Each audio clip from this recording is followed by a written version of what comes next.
नमस्कार मित्रांनो, मी सुनील रटाडे। आज आपल्या एका नवीन व्हिडिओमध्ये सर्वांचं हार्दिक स्वागत करतो आहे। मित्रांनो, आज आपण आलेलो आहोत बागेमध्ये आणि इथे बघू शकता तुम्ही आपलं लिंबूचं झाड आहे, हा वाढलेला आहे।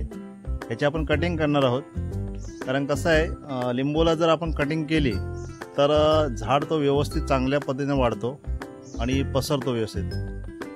तर आपण आता कटिंग हे पहा, हे मित्रांनो आपल्याकडे गार्डन जो टूल्स असतो त्याच्यामध्ये सर्व हत्यार आहेत। हे पहा, हे आहे आणि हा आपल्याकडे कटर आहे। या कटरने आपण कट करणार आहोत।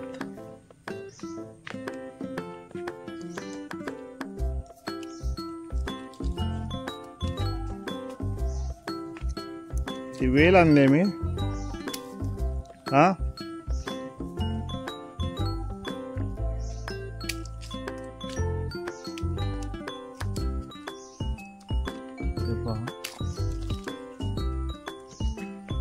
सर्व बाजूने कटिंग करायचं आपल्याला।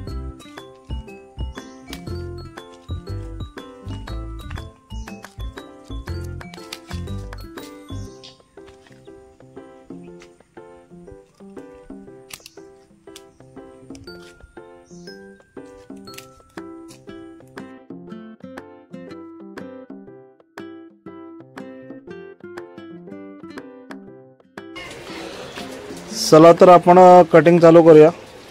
हे पहा, खालून असं हळूहळू वरती आपल्या कट करत जायचं आहे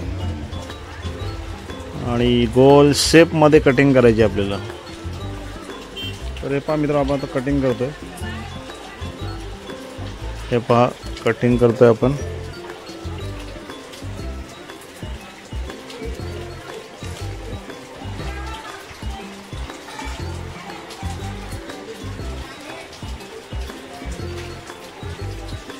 मित्रांनो, लिंबूच्या झाडाचं सध्या लिंबू जे आहेत गरमीच्या टायमाला खूप रेट वाढतो, कारण जेव्हा उन्हाळा चालू होतो तेव्हा लिंबू सरबत असेल, आता लिंबू सर्रास सगळ्या गोष्टींमध्ये वापरला जातो, अगदी हॉटेलपासून सगळीकडे। त्याच्यामुळे आता सध्याच्या घडीला कमीत कमी लिंबू 5 रुपयाला, 4 रुपये, 3 रुपये असा पण रेट आहे, पण जो मोठा लिंबू असतो तो 5 रुपयाने विकला जातो।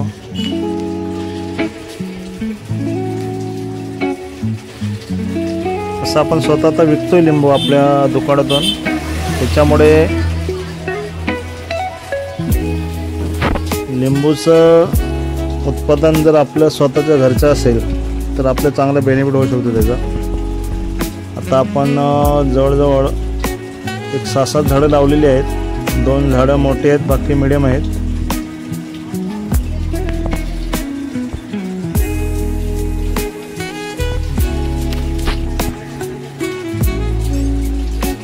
एक लिंबू एकदा भाजायला लागले व्यवस्थित की ॲट अ टाइम 500-1000 लिंबू पण एका झाडाला येतात।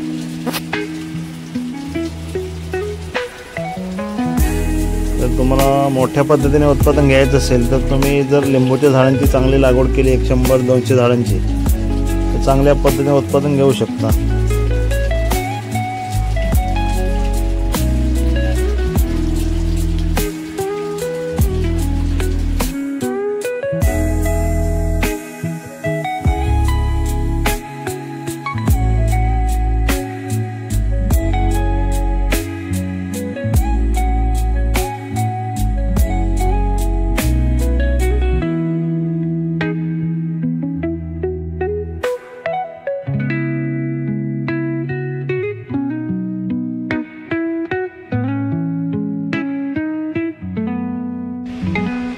तर मित्रांनो, अशा पद्धतीने आपण एक छोटासा व्हिडिओ टाकलेला होता, लिंबूच्या झाडाची कटिंग कशा पद्धतीने केली जाते ते। आणि लिंबूच्या झाडाची कटिंग आपण प्रॉपर केली तर खूप झाड लवकर पसरतो आणि फळं पण लवकर लागतात। तर मित्रांनो, ही व्हिडिओ आवडली तर या व्हिडिओला जास्तीत जास्त शेअर करा आणि रटाडे चॅनल सबस्क्राइब करा।